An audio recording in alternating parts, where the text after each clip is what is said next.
Et c'est avec Slimane Zeguidour. Bonjour Slimane. Bonjour Mohamed. Alors on commence avec El Ahram, comprenez les pyramides, c'est bien entendu en Égypte. Nos confrères s'intéressent à l'accusation de haute trahison portée contre le président déchu Mohamed Morsi.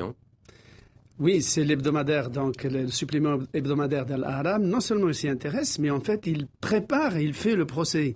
Donc il accuse Mohamed Morsi de haute trahison. Il souhaiterait que les frères musulmans, sa branche égyptienne, soient inscrits sur la liste des organisations terroristes. En fait, ce journal qui a toujours été le journal du pouvoir, en une semaine, a viré sa cutie. Il est passé d'une attitude favorable à Morsi à l'opposition radicale, voire même fournissant pratiquement un réquisitoire à la clé au nouveau régime. Voilà donc pour El Ahram, direction Malte. Itorca se penche sur la montée inquiétante du racisme et de la xénophobie. Les Africains sont pris pour cible. Slimane, l'hebdomadaire, nous décrit même une véritable chasse à l'homme. Oui, au moment où le pape François était à Lampedusa, qui est l'île voisine, pour appeler à être plus accueillant vis-à-vis des immigrants, notamment africains, eh bien, à Malte, on assistait à de véritables ratonnades contre les Africains, en majorité des Érythréens, et qui venaient depuis la Libye. Et donc, ces exactions, ces sévices avaient atteint un tel niveau que le gouvernement, croyant complaire à la rue, avait rempli 2 charters au début du mois avec 400 Érythréens qu'il devait renvoyer, non pas en Érythrée, mais en Libye. Il a fallu que la Cour européenne des droits de l'homme, alertée par des associations maltaises, intervienne pour bloquer cette expulsion. Mais le sort de ces Érythréens reste pendant. La direction de la Russie, Slimane, Argumenti et Facti publie des données saisissantes sur le niveau de vie dans le pays. Le sort des plus fragiles, celui des retraités, les ouvriers, inquiète le journal. En 20 ans, le coût de la vie a été multiplié par 100. L'inflation atteint les 31%, ce qui n'est pas sans conséquence pour la vie de tous les jours. Et oui, on ne parle pas assez souvent de la Russie profonde, du peuple russe, tellement on est obnubilé par Poutine, son cinéma, ses muscles. Et on oublie que la Russie profonde, celle en dehors de Moscou, de Saint-Pétersbourg, vit au 19e siècle par certains aspects. Donc le journal fait un énorme dossier sur le coût de la vie, effectivement, 100 fois plus cher.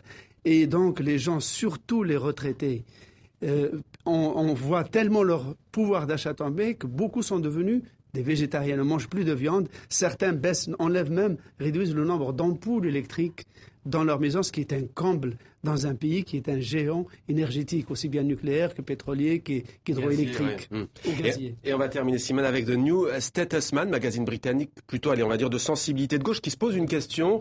Pourquoi est-ce que l'Église catholique est-elle aussi pressée de canoniser Jean-Paul II ?